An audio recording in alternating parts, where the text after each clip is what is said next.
কলমের মধ্যে যে কালো দাগ পড়ে যায়, ময়লা পড়ে যায়, লিকুল্লি শাইইন সিফালাতুন সিফালাতুল কুলুবি যিকরুল্লাহ, প্রত্যেক দিনে জং ধরলে তার পরিষ্কারের জন্য রাত আছে। কলম যদি গুনাহের কারণে চোখ যদি ধরে যায়, পরিচয় যদি পড়ে যায়, অন্ধকার হয়ে যায়, কালো দাগ যদি পড়ে যায়, একমাত্র তার যন্ত্র হলো আল্লাহ রাব্বুল আলামিনের জিকির। সুবহানাল্লাহ। এই জিকির করা শুরু করলে আস্তে আস্তে ভিতরের কালিমা দূর হবে, মানুষটা সুন্দর হবে, মন দিল ভালো হবে, তারই অন্তর দিলে সে অপরাধ প্রবণতা আর থাকবে না, খুন করবে না, খারাপি করবে না, আত্মহত্যা করবে না। আজকালকার যুবক যুবতীদের মধ্যে মেন্টাল ফ্রাস্ট্রেশন আর তার একটু তীব্র স্বভাব করতে চায়, বাঁচতে চায় না। এই পৃথিবীতে বেঁচে থেকে কি লাভ হবে? লাভ দেয়, ফাল দেয়, কারে কিসে করে, এগুলো হয় না প্রতিনিয়ত। এই সব মানসিক সমস্যা সব দূর হয়ে যাবে যদি একটি মানুষ নামাজ পড়ে, কোরআন শরীফ তেলাওয়াত করে এবং সে জিকির করে। 3টা ট্যাবলেট প্রতিদিন খাইতে হবে। 3টা ট্যাবলেট কি খাওয়া যাবে? নামাজ, কোরআন শরীফ তেলাওয়াত, দিবেন আল্লাহ জিকির, যেরকম সুবহানাল্লাহ। যে সংসারে 3টা ট্যাবলেট খাবে ওই সংসার সুখে যাবে, যেরকম সুবহানাল্লাহ। জিকিরের বিরোধিতা করে কোনো লাভ নেই। মানুষ বলে কি এই জিকির করতেছে, লা ইলাহা ইল্লাল্লাহ বলে, ইল্লাল্লাহ বলে, ইল্লাল্লাহ আমরা আলাদা আলাদা বলি না, লা ইলাহা ইল্লাল্লাহ, ইল্লাল্লাহ একসাথে বইলা রিয়াজত করি না।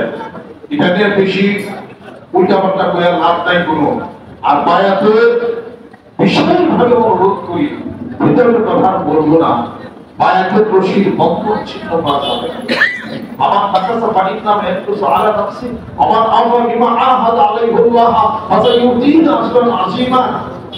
এই বায়াত যেটা, এই বায়াতের এই রশির বন্ধনটা যিনি চোখে দেখতেছেন না, এরা সোনার মদিনাতুল মুনাওয়ারা রশির বাঁধ কিন্তু আছে, বোঝা যাবে না। কবরে 3টা প্রশ্নের 3 নম্বর প্রশ্নে যায়, এটার দাম বোঝা পড়লো বোঝা না। বায়াতের রশির প্রত্যাখ্যান করা আর এই জিকিরের এই সমালোচনা করা, পাখি বাঁধতে হবে না। ইয়ার সমালোচনা করে কোন একজন মানুষ কিন্তু কবরে মহারি হয়ে আসে। কথা লক্ষ্য করছে?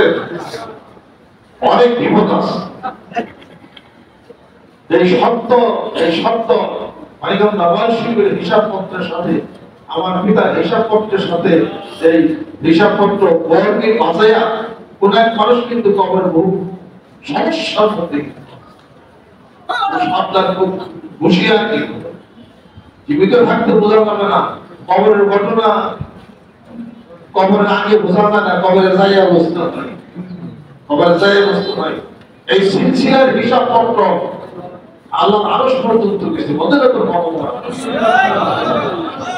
উহুদের পর্যন্ত গেছে। ইয়া আপনি বিসি না, আপনি এসপি না, আপনি এসপি ড্রাইভার, অর্থ কি?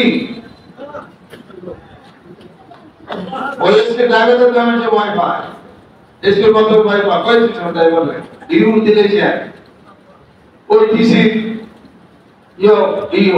ডিএজি সাহেবের ড্রাইভার, ডিএজি সাহেব কি গাড়ি, আইজি সাহেব কি গাড়ি নিজে চালায়, আপনার ড্রাইভারে চালায়, ড্রাইভার চালায় না?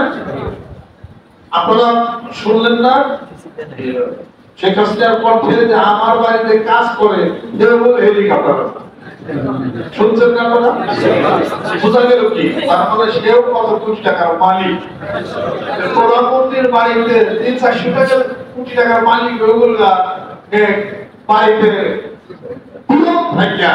এটা তো প্রধানমন্ত্রী নিজে এটা বলছেন। তার বোঝা গেল কি? বড় মানুষের সাথে থেকে ভালোই খাওয়াইছে। বাড়িতে যদি থাকতো কামলাগিরি করতো, তাহলে কি কামে পারতো? তাহলে কি বোঝা? প্রধানমন্ত্রীর বডিগার্ড বিশাল কিছু, বডিগার্ড কি ড্রাইভার বিশাল কিছু। সেদিন তুমি ডিসি না, তুমি এসপি না, তুমি ডিসির গাড়ি যেহেতু চালায় ইনলিস্টেড, তুমি গেলেই চালাইতে পারবে না। যতই গাড়ি চালান তত হবে তোমার ড্রাইভার ডিসি দিব। বোরিংটা হবে ডিসির যেহেতু তুমি খাতে ফেলাইলো, এসআইজি যেহেতু খাতে ফেলাইলো, ঠিক আছে? সবাই বডিগার্ড হইতে পারে না। সবাই আছে ড্রাইভার হইতে পারে না, যদিও ড্রাইভার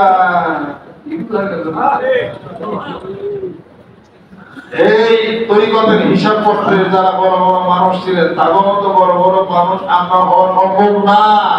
তবে ওই বড় বড় মানুষের জারু থাকতো, জারু তোবে, গাড়ি তো সারা স্টার্ট তো দে, গাড়ি চালাতে উচিত। তাহলে ইংলিশ বুঝতে হবে,